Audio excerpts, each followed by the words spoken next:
John Lackland is not your typical 5-star Avenger. Instead, he's more of a hybrid buster Avenger who can attack, support the party, remove enemy buffs, reduce cooldowns, and use curse as part of his own gimmick. So let's break down his skills, normal phantasm, strength, weakness, and the best ways to use him. Skill 1 gives the whole party 20% attack up for 3 turns, 30% crit damage up for 3 turns, and removes buffs from all enemies. The downside is that it also applies a 500 damage curse to the entire party for 3 turns. The buff removal is the biggest highlight here. There are not many servants who can give Christmas style party buffs while also stripping buffs from every enemy, so this is especially useful in challenge quests or boss fights where enemies rely on ignoring defensive buffs or stack up multiple buffs over time. The curse demerit can actually be useful depending on the team. Servants like Fangoa or Typhoon can benefit from having debuffs or curse related setups. Just remember that because this is still treated as a debuff, it can consume debuff immunity or be blocked by high debuff resistance. Skill 2 gives one ally 30% buster up for 3 turns, 30% MP charge, and reduce their skill cooldown by 1 turn.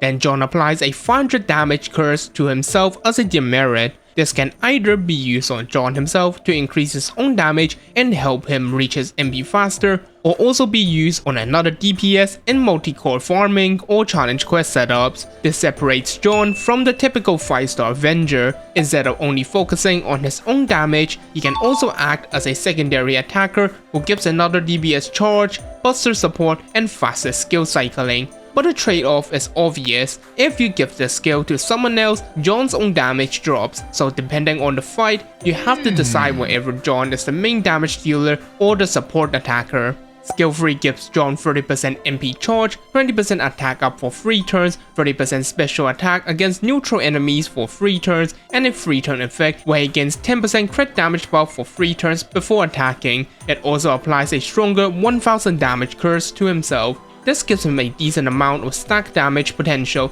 especially when combined with skill 1, but the crit part is more setup dependent because John has crit damage buffs but no star bomb, no star generation buff, and no star absorption skill, so his crit ceiling is good but you need outside supports to make it consistent.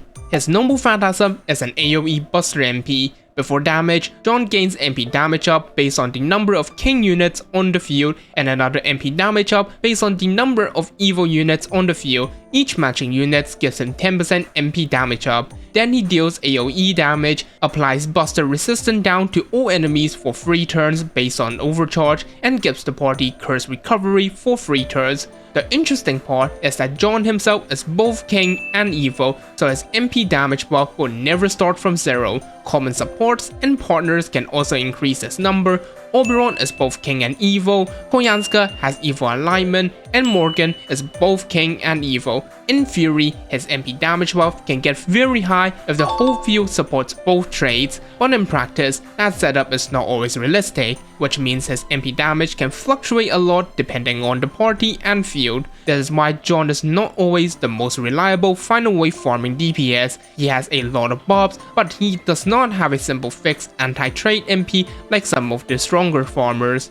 The other important part of his MP is curse recovery. This turns curse damage into healing for party for 3 turns, so it's not only offset John's own curse demerit, but it also counters quests where enemies use curse as a damage gimmick, such as the infamous Cernados battle from Lost Spell 6. In the right fight, John can turn enemy curse damage into free sustain for the party. So John's biggest strength is his flexibility. He is not just a selfish damage dealer, he can act as the main attacker, second DPS, or support attacker depending on the team. His enemy-wide buff removal gives him strong challenge quest value, while his targetable buster buff, 30% charge, and cooldown reduction makes him useful in multi-core setup. Even when he is not the main DPS, he still helps the party do more damage. The party curse recovery on MPUs can also be helpful in countering curse gimmicks, making his value even higher as a support DPS. But John does have clear weaknesses. The first weakness is his low base attack. His attack stats is very low for a 5-star servant,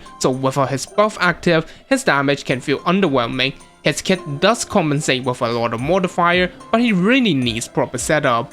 The second weakness is his crit consistency.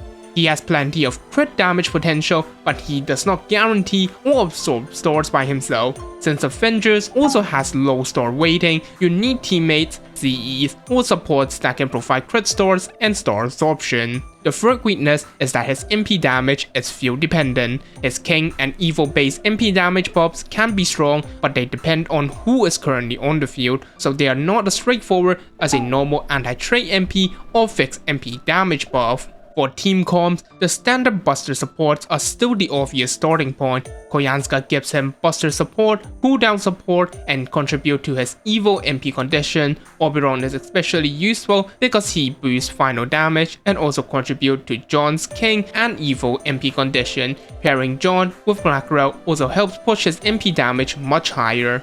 For crit focus setups, John wants teammate who can provide stores or store absorption. Elizabeth of the End can massively help cover some of his missing crit tools, while Merlin gives long-term sustain, crit support, and challenge quest stability. CEs like Talk of the Hot Sand or Hide Hunter can help with store absorption or getting early crit stores. For multi-core setups, John works well with Servant who appreciate his targetable 30% charge, Buster buff, and cooldown reduction. Lord Logres is an example, since John's cooldown reduction can help cycle important skills faster and improve the party's crit damage even higher. Morgan is another strong partner because she is both King and Evil, can generate stores, has her own strong Buster farming kit, and can act as the more reliable final wave damage dealer while John handles earlier waves or support. Typhon is also interesting because John's curse application can support debuff based strategies, and Typhon can benefit having debuffs involved in her own MP damage setup.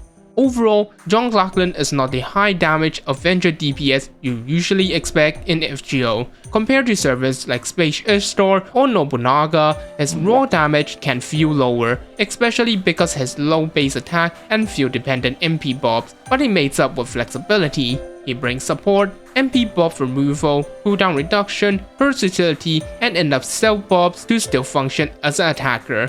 With the right comp, John can do a lot of work, but his ceilings depends heavily on setup. For that reason, I would recommend MP2 or higher if you want to use him seriously for farming or as part of a multi-DPS party. That's a John Lackland guide for now. Let me know what you think about his kit, his potential, and if you're going to roll for him. If this guide helps, make sure to like and subscribe for more future FGO guides and servant breakdown. I'm trying to hit 1,000 subscribers before summer, so every bit of support helps. Thanks for watching, and I will see you in the next video.